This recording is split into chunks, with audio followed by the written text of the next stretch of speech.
오늘 우리 이제 하나님의 말씀을 함께 보도록 하겠습니다. 우리 다 같이 일어나셔서 오늘 우리에게 주시는 말씀 갈라디아서 2장 17절에서 21절의 말씀 함께 보도록 하겠습니다. 제가 한 절, 우리 성도님께서 한 절 읽으시고 21절은 우리 같이 합독하도록 하겠습니다. 갈라디아서 2장 17절부터 21절입니다. 만일 우리가 그리스도 안에서 의롭게 되려 하다가 죄인으로 드러나면 그리스도께서 죄를 짓게 하는 자냐? 결코 그럴 수 없느니라. 만일 내가 헐었던 것을 다시 세우면 내가 나를 범법한 자로 만드는 것이라. 내가 율법으로 말미암아 율법에 대하여 죽었나니 이는 하나님에 대하여 살려 함이라. 내가 그리스도와 함께 십자가에 못 박혔나니 그런즉 이제는 내가 사는 것이 아니요 오직 내 안에 그리스도께서 사시는 것이라. 이제 내가 육체 가운데 사는 것은 나를 사랑하사 나를 위하여 자기 자신을 버리신 하나님의 아들을 믿는 믿음 안에서 사는 것이라. 우리 21절 같이 읽겠습니다. 내가 하나님의 은혜를 패하지 아니하노니 만일 의롭게 되는 것이 율법으로 말미암으면 그리스도께서 헛되이 죽으셨느니라. 아멘. 자리에 앉으시겠습니다. 제가 오늘 PPT를 몇 개를 좀 준비를 했었는데 참 많이 아쉽네요. 자, 혹시 나는 누구인가라는 질문을 나 자신에게 해보신 적이 있으십니까? 나는 누구일까? 네, 그렇죠?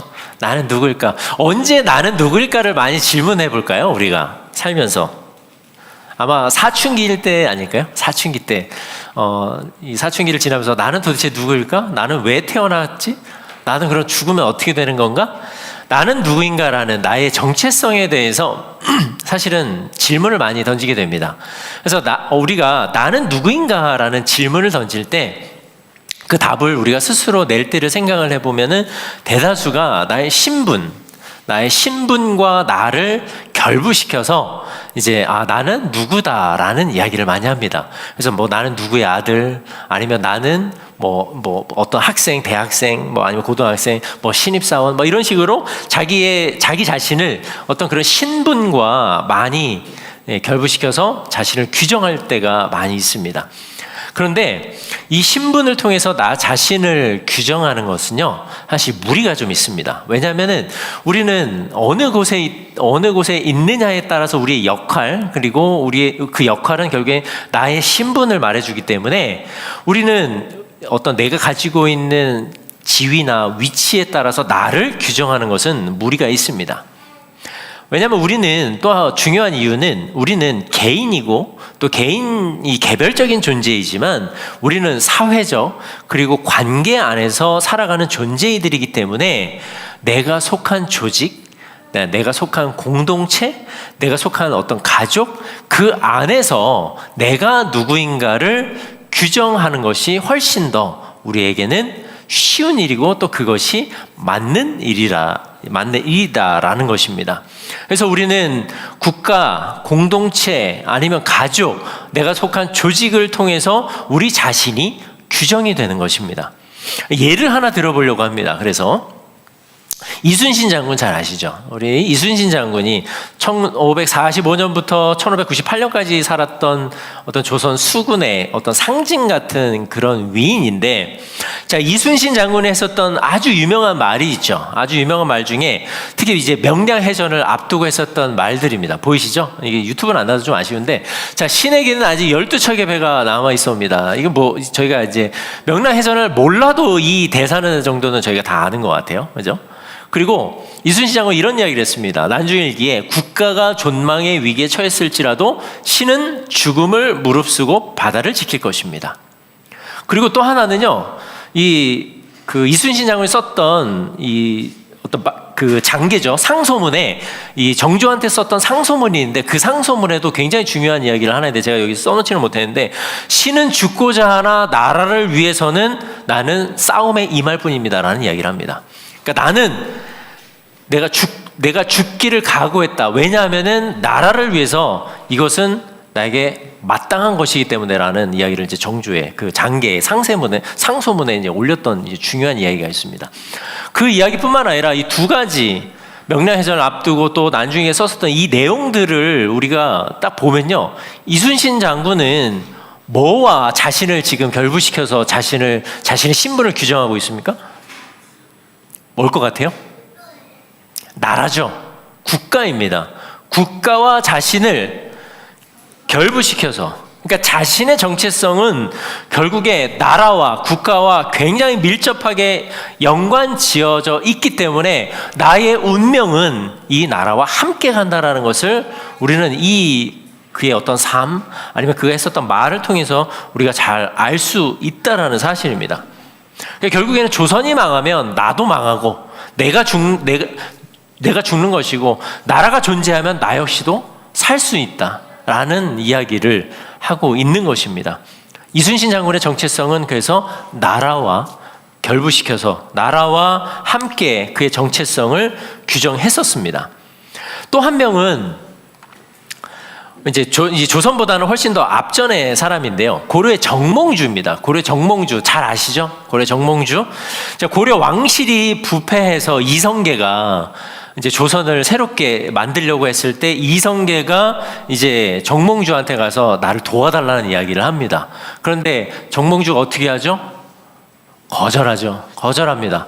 그러고 나서 이성계가 나라를 세운 이제 조선을 건국을 합니다. 결국엔 조선을 건국을 하는데, 왜냐하면은 고려의 정몽주는 굉장히 특별한 아주 지혜로운 사람이었었기 때문에 이성계는 이 정몽주를 데려다가 조선을 건국하려고 했었는데, 왜냐하면은 뭐 고려 자체가 이제 패망해 가던 길이었었기 때문에 아무런 희망이 없잖아요. 그러니까 당연히 이성계는 정몽주가 자신이 코를 딱 하면은 따라 줄 알았는데 정몽주가 따르지 않은 거죠.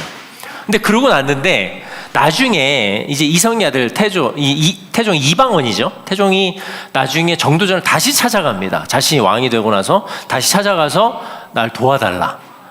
나라를 조선을 위해서 나와 함께 뜻을 함께 하자라는 이야기를 하죠.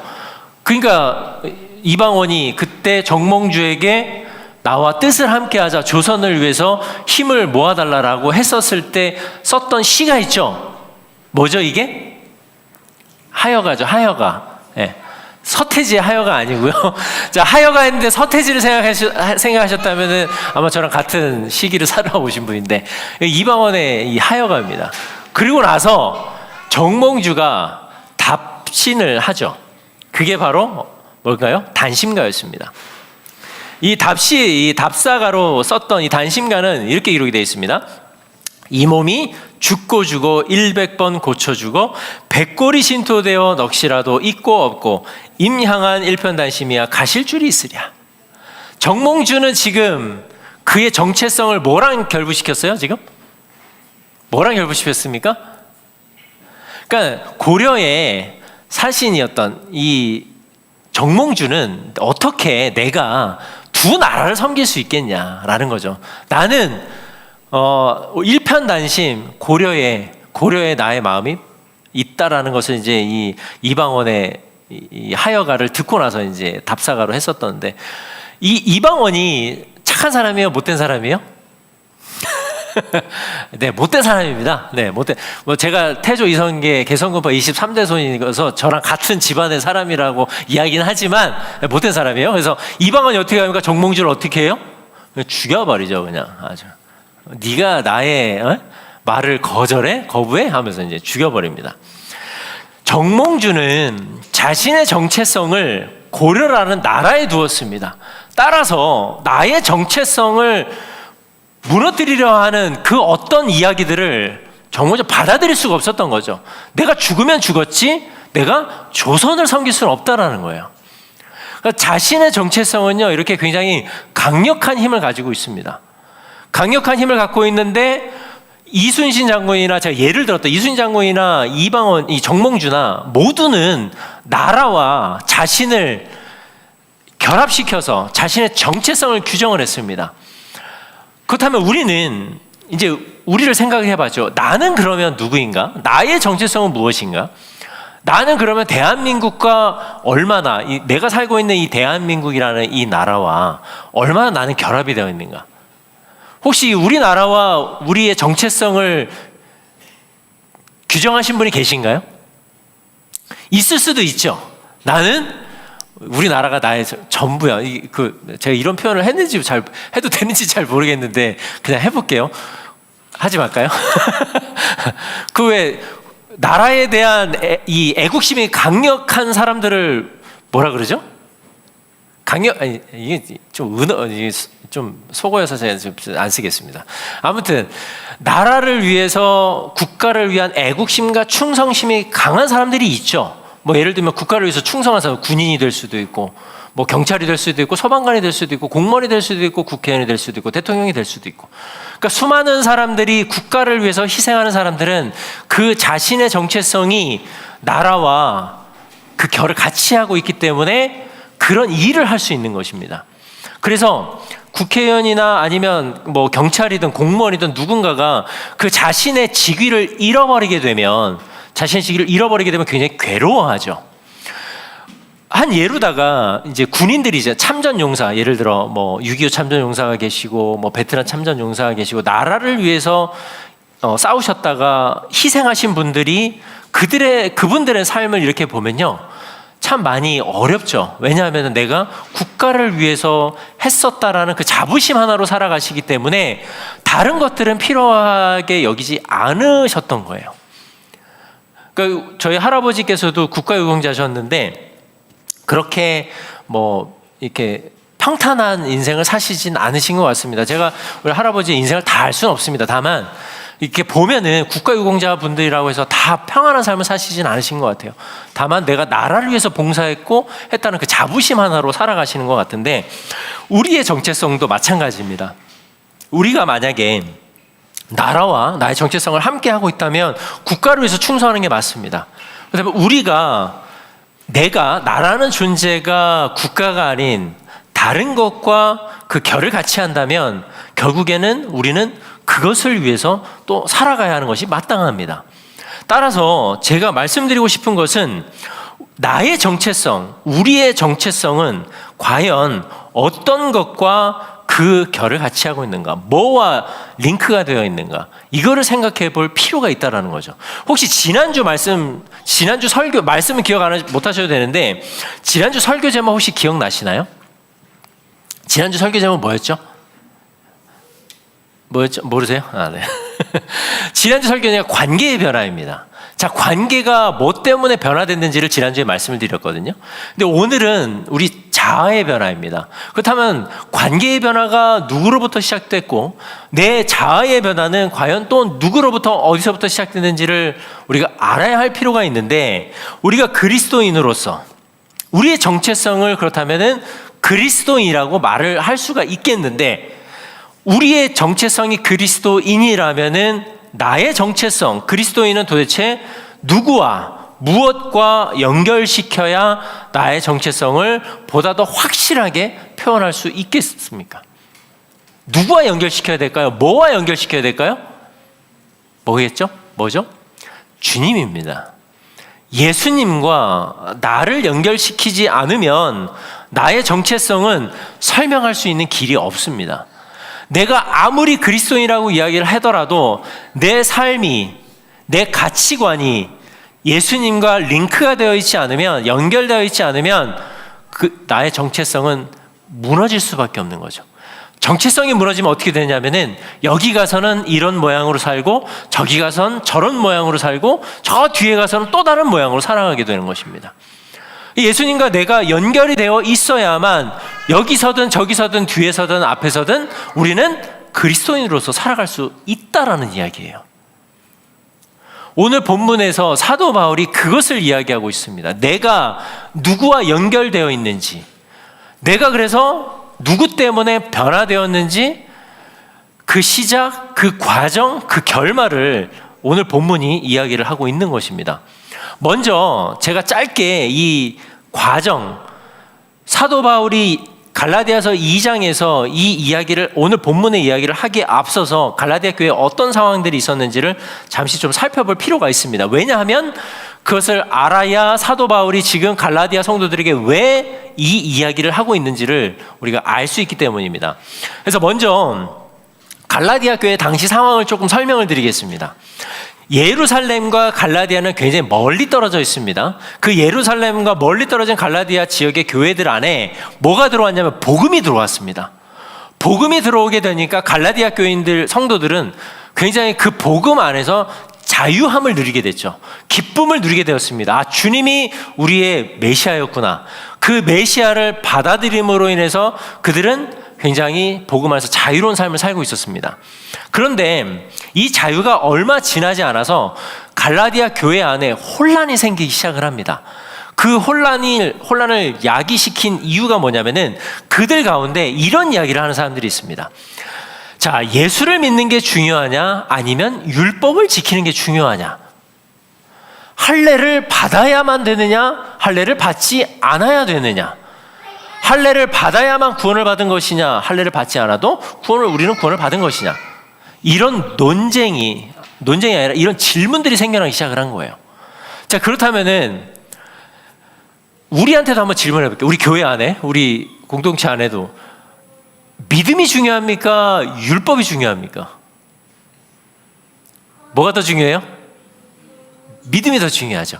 할례를 받아야 됩니까? 할례를 받아야 구원을 받습니까? 할례를 받지 않아도 구원 받습니까? 받아야 구원 받아요? 안 받아도 구원을 받죠. 그런데 만약에 이런 사람들이 있는 거예요. 너가 아무리 믿음이 좋다고 해도 하나님이 우리에게 주신 율법을 안 지키면 그게 무슨 소용이 있느냐? 어떻게 율법을 하나도 지키지 않을 수가 있느냐? 이제 이런 이야기를 하는 거죠.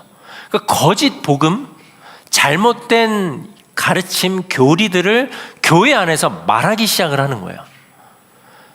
분명히 우리는 믿음이면 되는데 믿음과 무엇을 더하게 되는 거죠. 너가 믿음이 있어? 근데 율법도 지켜야 돼. 이것을 안 지키면서 어떻게 너가 그리스도인이라고 말할 수 있겠어라는 이야기를 하기 시작을 한 거죠. 그래서 다른 복음을 전하는 자들, 거짓 형제들, 율법주의자들이 생겨나서 그들의 말이 힘을 받기 시작을 합니다. 그러니까 성도들은 혼란스러워지기 시작을 하죠. 나는 분명히 믿음으로 구원받았다라고 이야기를 들었는데 내가 뭘 더 해야 되나? 내가 율법을 더 지켜야 되나?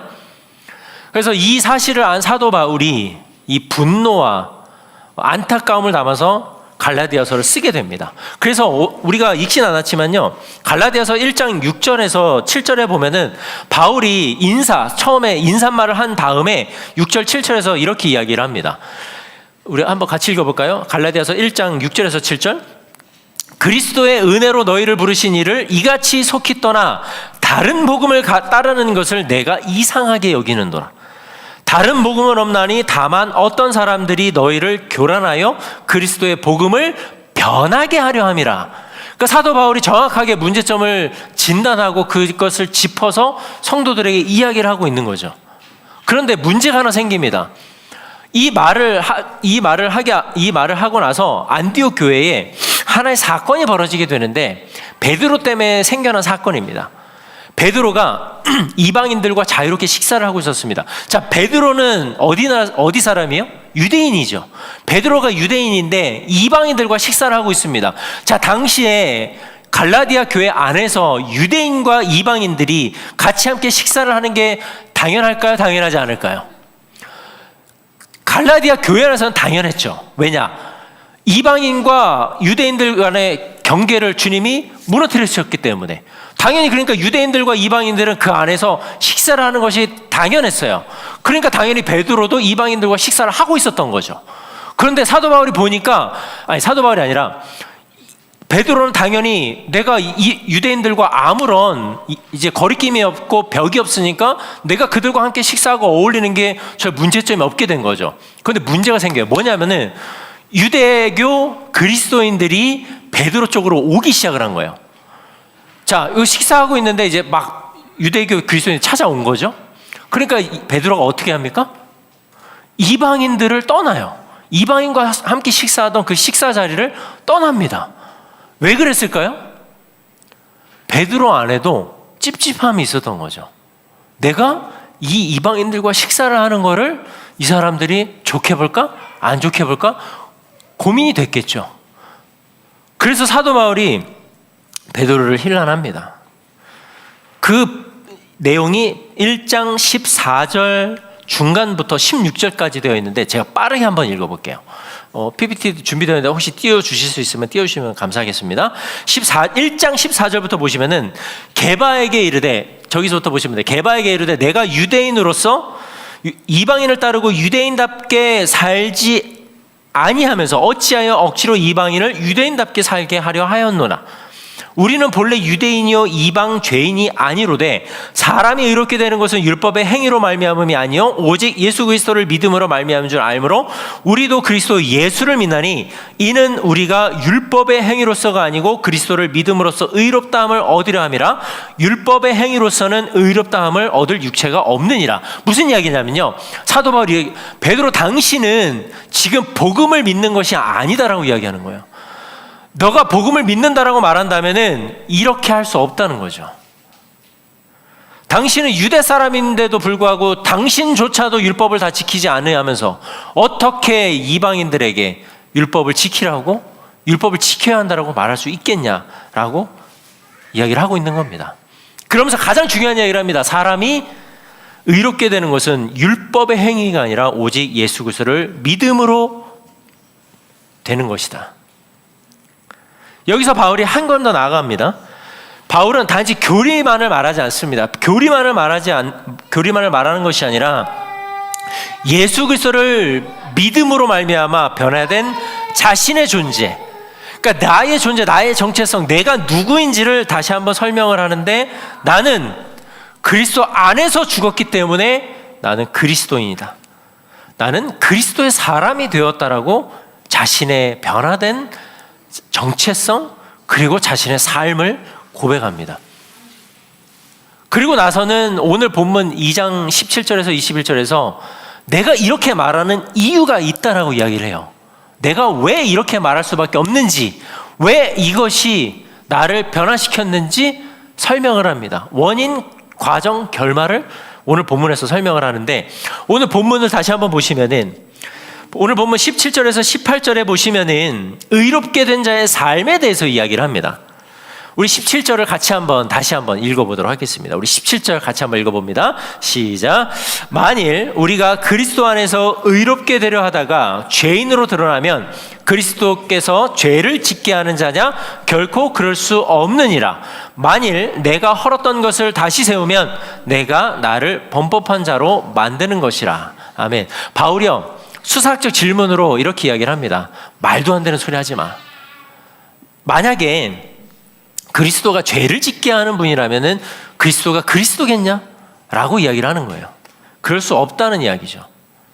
그러면서 헐었던 것을 다시 세우는 거, 무너진 율법을 다시 세워서 그 율법을 따라 살아가게 하는 것은 뭐라고요? 죄. 범법한 행위라고 이야기를 하는 겁니다. 실제로 당시 유대주의자들은요, 그리스도를 믿으면서도 율법을 지키지 않으면 도덕적 해이가 생겨난다라고 믿었어요. 그래서 자꾸 율법적인 행위들을 은근히 이렇게 강조했죠. 그러다 보니까 사람들은 예수님도 믿으면서 내가 율법을 함께 지켜야 내가 뭔가 남들보다 나은 구원의 확신이 있는 사람으로 착각하게 됐었던 것입니다. 근데 바울이 이야기합니다. 그것은 그리스도를 모독하는 행위다. 예수님을 믿으면서도 율법을 따르는 율법주의자들의 말을 듣는 것은 예수님을 모독하는 일이라고 이야기를 합니다.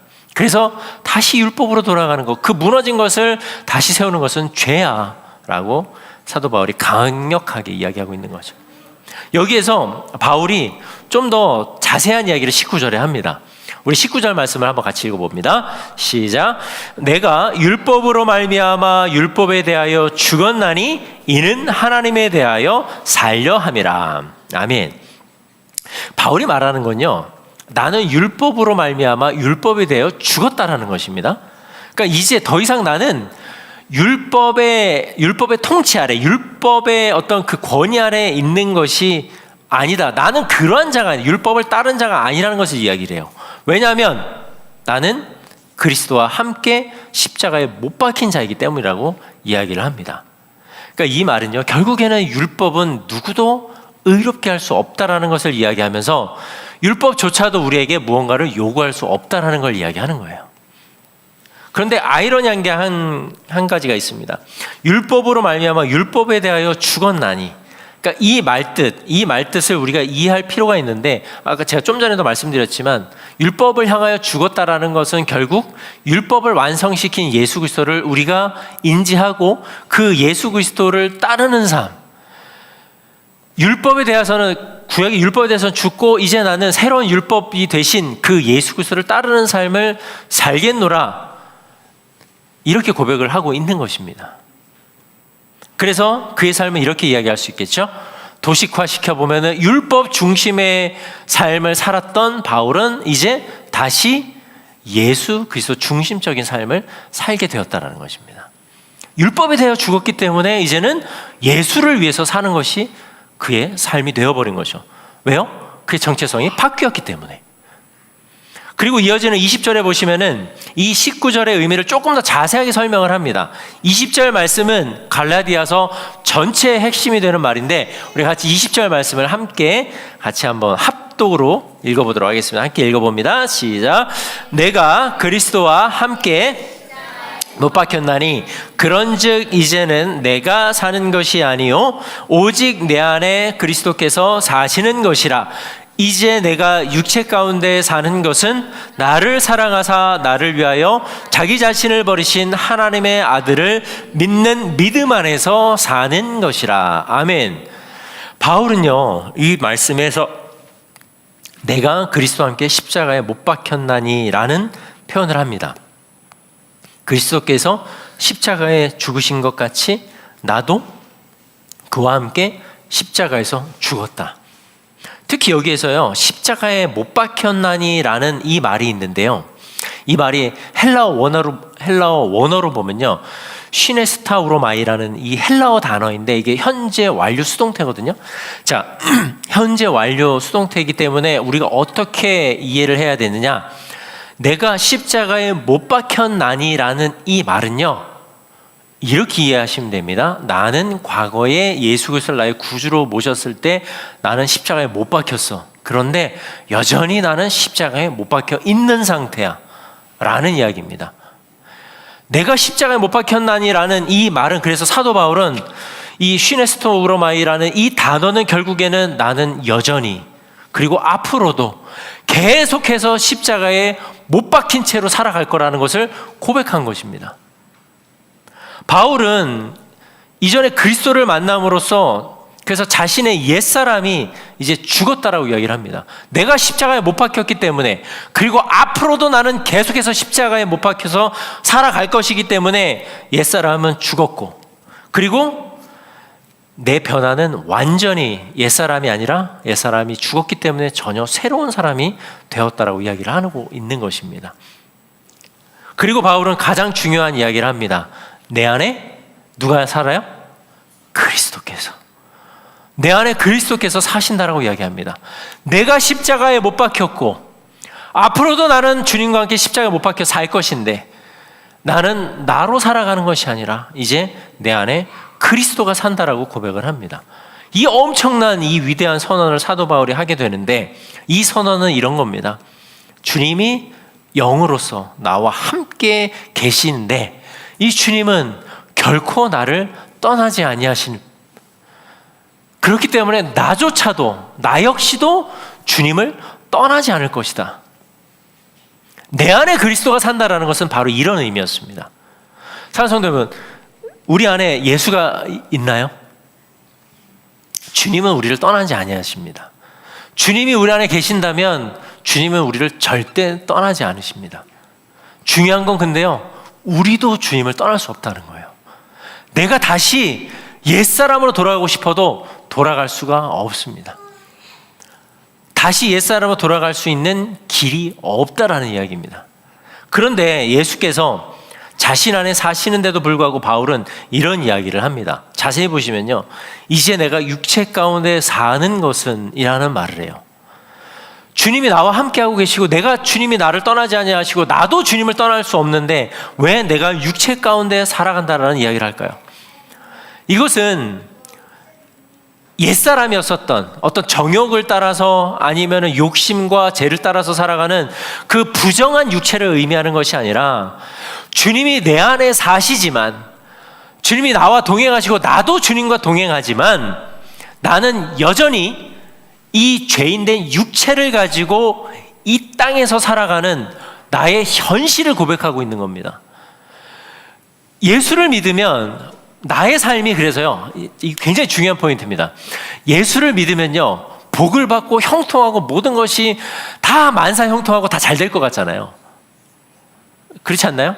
그렇게 이야기를 합니다. 그리고 그렇게 믿고요. 그런데 그렇지 않다는 거예요. 사도 바울조차도 그걸 믿지 않았어요. 내가 예수를 믿고 내가 예수 때문에 나의 정체성이 그리스도로 바뀌었지만 나는 여전히 육체 가운데 살아가고 있다는 거죠. 만사가 형통하고 모든 것이 다 잘 되는 것이 아니라 여전히 나는 죄 가운데 이 죄 많은 세상에서 살아가는 자라는 것을 고백하는 겁니다.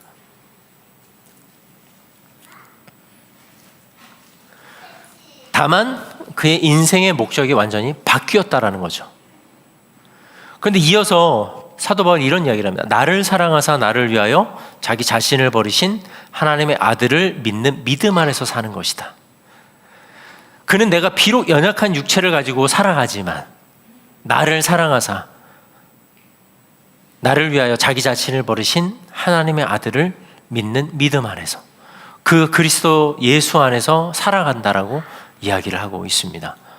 그렇습니다. 바울은요, 그가 비록 육체의 연약함을 가지고 살아가지만 믿음 안에서 살아갔습니다. 그리고 여기에서 믿음 안에서 살아간다라는 것은 우리 안에 계시는 예수 그리스도로 말미암아 하나님의 거룩을 추구하고 하나님 나라에 대한 소망을 가지고 살아간다라는 것입니다. 부정한 육체를 가지고 살아가지만 예수 안에서 하나님의 거룩을 쫓고 하나님 나라를 소망하면서 살아가는 것, 이게 바로 그리스도인들의 삶이었다라는 것입니다. 마지막으로 21절에 보시면은 그리스도의 십자가를 통해서만 얻을 수 있는 의로움의 은혜, 그 의로움의 은혜가 있는데, 이 의로움의 은혜가 만약 율법을 통해서 얻을 수 있는 것이라면은 뭐라 그래요? 주님은 헛되이 죽으신 거예요. 그러니까 율법을 통해서 우리가 이 의로움의 은혜를 얻을 수 있다는 것은, 만약 얻을 수 있다면 그것은 주님이 헛되이 죽으셨다. 즉 율법을 완성하시고 성취하시고 완성하신 이 예수 그리스도로 말미암아 하나님의 공의가 완벽하게 성취된 것입니다. 이것을 사도 바울이 갈라디아 교회 성도들에게 선언하고 있는 것입니다. 바울은 자신이 그리스도와 함께 십자가에서 죽은 자로 자신은 더 이상 자기 삶을 사는 것이 아니라 이제 자신 안에서 그리스도께서 사신다라고 이야기를 합니다. 이것은 자신이 그리스도의 십자가 사건을 믿음으로 말미암아 그리스도와의 연합을 이루게 되었고, 그 연합은 그리스도와 나와의 존재의 연합이고 내 정체성의 전환이었다라는 것을 이야기를 해요. 그래서 나의 정체성은 그리스도인이라면 그리스도인은 주님과의 완전한 연합을 이룬 자들, 주님이 내 안에 사시고 내가 주님 안에 사는 것, 그 연합을 완전히 이룬 자가 바로 그리스도인이라는 사실입니다.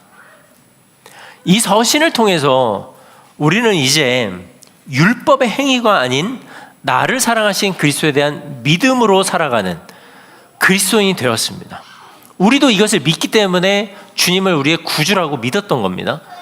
근데 만약 이것을 부정하거나 이 고백 외에 다른 것을 강조한다면 그것은 구원의 길이 될 수 없습니다.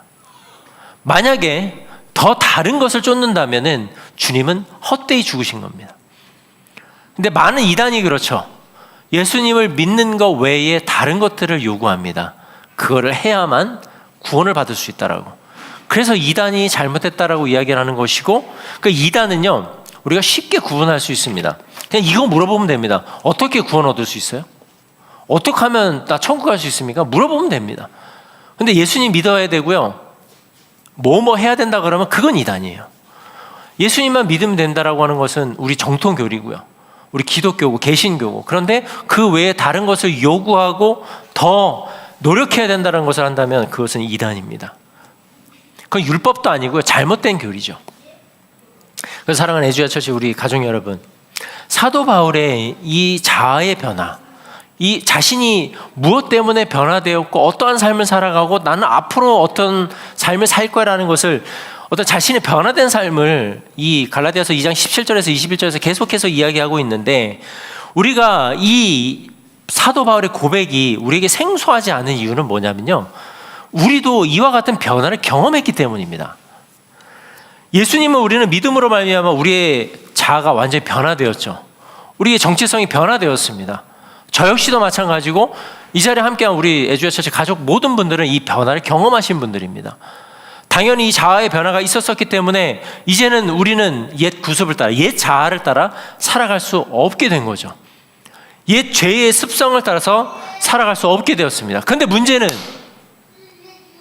옛 자아를 따라가려고 하는 우리의 죄성, 습성이 있다는 거죠.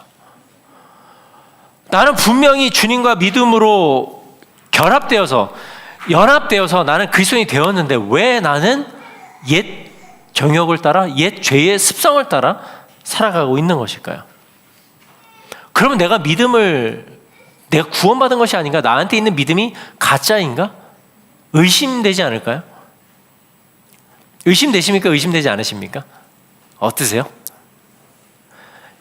여기서 참 대답하기가 참 애매해요. 그죠?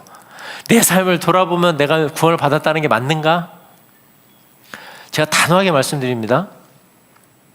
예수 그리스도를 믿음으로 말미암아 구원의 확신이 드셨다면 그걸로 끝이에요. 그걸로 끝입니다. 더 이상 우리의 믿음에, 우리의 구원을 흔들 것은 이 세상에 존재하지 않습니다. 그런데 그러면은 왜 나는 옛 죄를 따라서 자꾸 살아가는 거죠?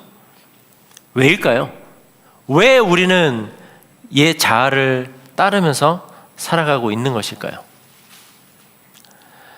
굉장히 중요한 사실 하나 말씀드리겠습니다. 우리가 이렇게 좀 쉽게 이해하실 수 있도록 설명을 좀 드려볼게요. 잘 들어보세요. 구약의 성도들은 율법 안에서 자신이 구원받았다라는 것을 확신했습니다. 그렇죠? 그래서 율법을 열심히 지켰죠. 그런데 예수님께서 그 율법을 폐하셨습니다. 율법을 폐하셨고 나로 말미암지 않고는 아버지께로 갈 자가 없다라고 요한복음 14장 6절에서 말씀하셨습니다. 그렇다면 율법을 주님께서 폐하셨는데 더 완벽한 율법을 주님께서 만드셨죠. 세워주셨죠. 그렇죠? 그 완전한 율법이 바로 뭐예요? 주님을 향한 믿음입니다. 이 피스티스라는 이 믿음은요, 그래서 바뀌지 않는 거예요. 율법이 폐하지 않는 것처럼 이 믿음도 폐하지 않는 것입니다. 없어지지 않는 거죠. 그런데 중요한 것 하나는 예수님이 세우신 이 새로운 율법, 주님이라는 율법이에요. 예수라는 율법 안에 우리가 있어야만, 그 안에 있어야만, 그 새로운 법 테두리 안에 있어야만 우리는 정죄함을 받지 않는 거예요. 예수를 떠나서 다른 것을 쫓거나 예수 밖에서 짓는 죄는 그냥 죄입니다. 하지만 예수 안에서 그 예수가 새로 세워놓으신 믿음이라는 법 테두리 안에 있을 때 우리는 죄를 지어도 정죄받지 않을 수 있게 되는 거예요. 복음의 자유함은 그런 거예요. 예수 안에서의 자유함이 이런 겁니다. 내가 예수를 믿어서 내가 구원을 받았는데 나는 여전히 죄를 지어. 여전히 죄를 짓기 때문에 내가 너무 괴로운데 죄를 해결할 수 있는 방법은 바로 이 테두리 안에 있을 때 가능하다는 거예요. 그래서 우리가 회개하고 죄 용서함을 받고 또 주님으로 채워지는 삶을 사는 거죠. 주님으로 채워지면 어떡합니까? 기쁘죠. 자유함을 또 누리게 되죠. 이것을 우리가 명확하게 구분 지을 줄 알아야만 진짜 복음 안에서 주님 안에서 참된 자유함을 누리면서 살아갈 수 있는 겁니다. 그래서 그 어떤 이 다른 이단의 교리나 다른 무언가가 나한테 들어와서 나한테 구원받을 수 있는 방법을 이야기해도 우리가 그걸 받아들이지 못하는 거죠. 왜? 나는 예수를 믿기 때문에 예수를 믿음으로 하면 나는 이미 구원받았. 이 확신과 이 믿음이 있기 때문에 가능한 것입니다. 그러면 우리가 죄를 짓는 건 어떡합니까? 왜 우리는 죄를 짓는 걸까요? 우리는 여전히 이 부정한 육체를 가지고 살아가고 있기 때문입니다. 이 부정한 육체를 가지고 살아가야 되는데, 그래서 계속 우리는 이 육체의 죄를 죽이는 삶을 사는 거예요. 이 육체의 죄를 죽이기 위해서, 그래서 우리는 그럼 어디로 가야 됩니까? 누구 안에 있어야 됩니까? 예수 안에 있어야 되는 거예요. 예수 안에 있어야만 나의 정체성이 규정이 되는 겁니다. 예수 안에 있어야만 죄를 멀리할 수 있게 되고 하나님 나라의 백성으로서 새 사람으로 살아갈 수 있게 된다라는 것입니다. 그래서 단순히 우리가 말씀 묵상을 하고 기도를 하고 예배를 드리고 찬양을 하고 하는 이 모든 것은요, 율법의 행위가 아니에요. 내가 예수 안에서 살아가기 위한 처절한 몸부림입니다. 내 믿음을 지키기 위한 나의 결단이고 다짐이고 실천이에요.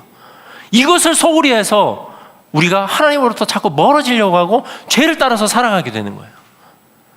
사랑하는 우리 믿음의 가족 여러분, 우리는 예수를 믿음으로 말미암아 믿음을 가졌습니다. 이 믿음은요, 아무도 흔들 수 없어요. 아무도 빼앗아갈 수 없습니다. 주님은 우리와 함께 하고 계시고 나도 주님을 떠날 수 없는 그리스도인이 되어버렸어요. 이제 어쩔 수 없습니다. 돌아갈 길이 없어요. 퇴로는 차단되었습니다. 그럼 어떻게 합니까? 영원히 죽을 때까지 주님과 함께 살아가야 하는 겁니다. 한 번 발을 들인 이상 다시 돌아갈 곳이 없는 거예요.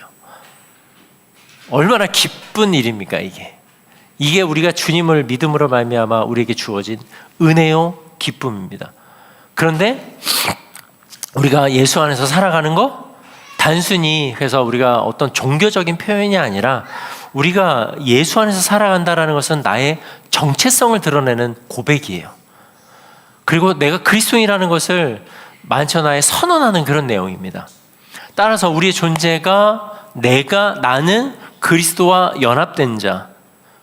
우리가 성찬을 하는 것도 똑같습니다. 우리가 매주 성찬하는 건요, 단순한 행위 아닙니다. 내가 주님과 연합된 자입니다. 나는 또 주님과 연합된 삶을 살아가겠습니다. 매주 고백하는 겁니다. 그래서 우린 매주 성찬을 하는 거예요. 그렇다면 우리가 예수 안에서 살아가는 그리스도인으로서 예수를 위한 인생을 살아가는 자가 되었습니다.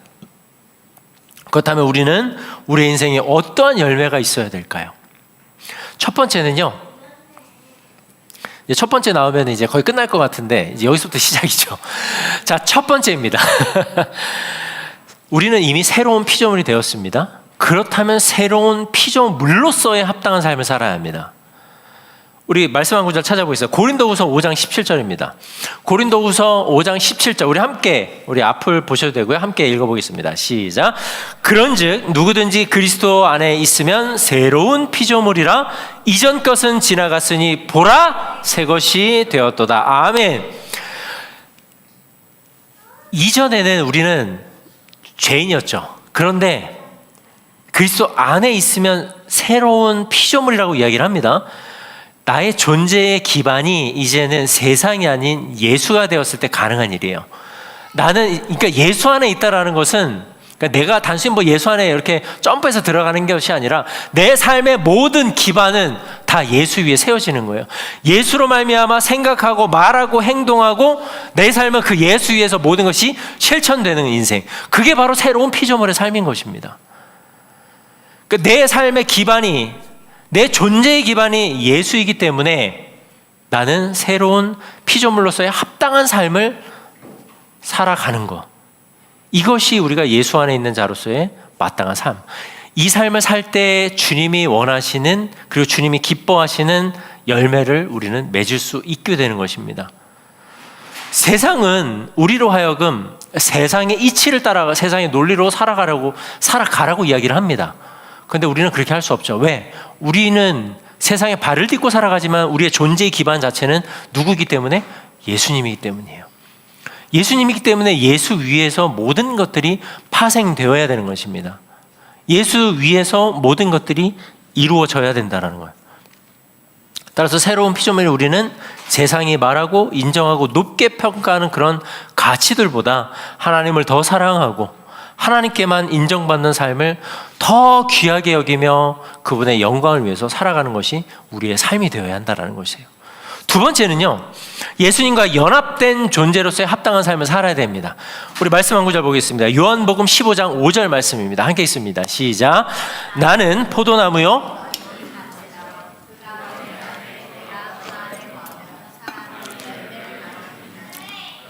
떠나서는 너희가 아무것도 할 수 없음이라. 아멘.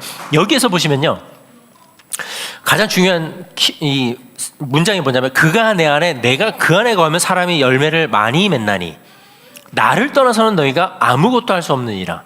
이 말씀인데, 이 말씀처럼 우리가 예수 안에서 살아간다라는 것은, 그러니까 예수 안에 있어야만 열매를 맺을 수 있는데, 예수 안에서 살아간다라는 것은 예수와 인격적이고 또 살아있는 관계 속에서 살아가는 삶을 의미를 합니다. 포도나무라는 나무가 죽으면 열매를 맺을 수 없잖아요. 그렇죠? 그러니까 우리가 아무리 가지라고 해도 나무가 죽어버리면 아무것도 할 수 없는데, 그럼 나무는 살아있는데 내가 가지인데 내가 죽어버리면 또 나는 열매를 맺을 수 없는데, 제가 말씀드리고 싶은 건 이겁니다. 주님과 우리의 삶의 관계는요, 인격적인 관계는요, 살아있는 관계여야만 돼요. 죽어있는 관계가 아니라 살아있는 관계가 되어야 하는데, 살아있는 관계는 그럼 뭘까요? 살아있는 관계. 주님과 내가 살아있는 연합의 관계 가운데 살아간다는 것은 과연 뭘까요? 말씀, 기도, 찬양, 예배, 이 모든 것, 그리고 엑스트라로 우리가 삶의 모든 자리에서 주님이 지금 살아계시고 나를 위해서 일하고 계신다는 것을 우리가 늘 체험하는 것입니다. 나는 열심히 말씀을 읽고 통독을 하고 필사를 하고 기도를 하고 예배를 드리는데 살아계신 주님을 전혀 느끼지 못해요. 그럼 이게 살아있는 관계입니까? 아니죠. 죽어있는 관계예요. 이거는 사람과 사람이 손을 잡았습니다. 느껴야죠. 체온을 느껴야 되고 그 느낌을 있어야만 이게 살아있는 관계잖아요. 죽은 사람의 손을 잡으면 어떡합니까? 딱딱하죠. 차갑죠. 마찬가지입니다. 우리가 주님과의 관계가 그래서 살아 있어야만 우리는 주님 안에서 살아있는 자로서의 삶을 살아갈 수 있는 것입니다. 따라서 우리가 매일의 삶에서 결정돼야 되는 모든 순간에 우리가 주님과 연합된 자로서 해야 될 중요한 것 한 가지는, 가장 먼저 주님, 이것이 주님이 원하시는 일이 맞는지 물어야 합니다. 주님이 이 열매를 맺는 것이 맞습니까? 왜냐하면 포도나무는 포도의 열매만 맺어야 돼요. 그러니까 주님이 원하시지 않는 열매를 맺는 것은 죽은 것입니다. 맺을 수가 없죠. 따라서 주님께 늘 물어봐야 됩니다. 주님, 이 열매를 맺는 것이 맞는지, 이 열매가 주님이 원하시고 기뻐하시는 열매가 맞는지 묻는 삶이 필요하다는 거죠. 세 번째는요, 예수 안에 사는 자는 자기 중심적인 삶에서 예수 그리스도 중심적인 삶의 전환을 경험하면서 살아가야 합니다. 오늘 본문 20절에 보면은 이제는 내가 사는 것이 아니요 오직 내 안에 그리스도께서 사시는 것이다 라고 이야기를 합니다.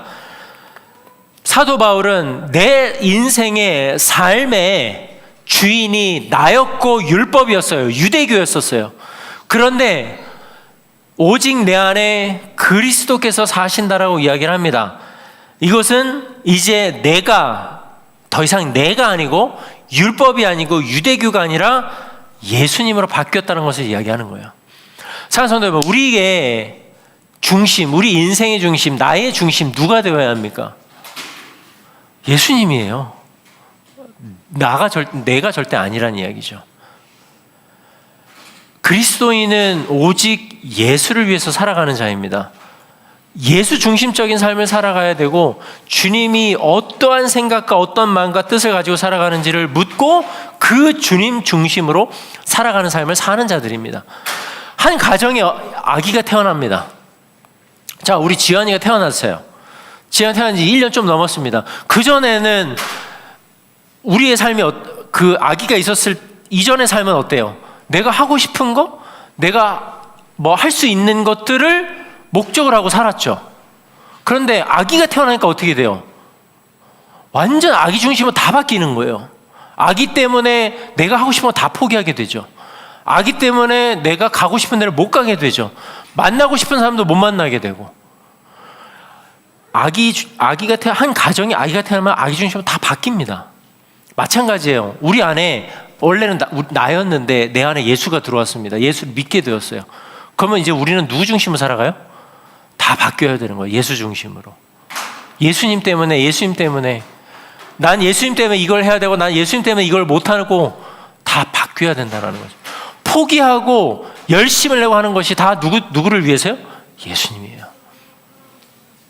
마지막 네 번째입니다. 죄와 율법에서 해방된 기쁨과 자유를 누리십시오. 그런 삶을 사셔야 합니다. 아까 제가 잠깐 말씀을 드렸지만 로마서 8장 1절입니다. 우리 함께 읽어보도록 하겠습니다. 함께 읽습니다. 시작.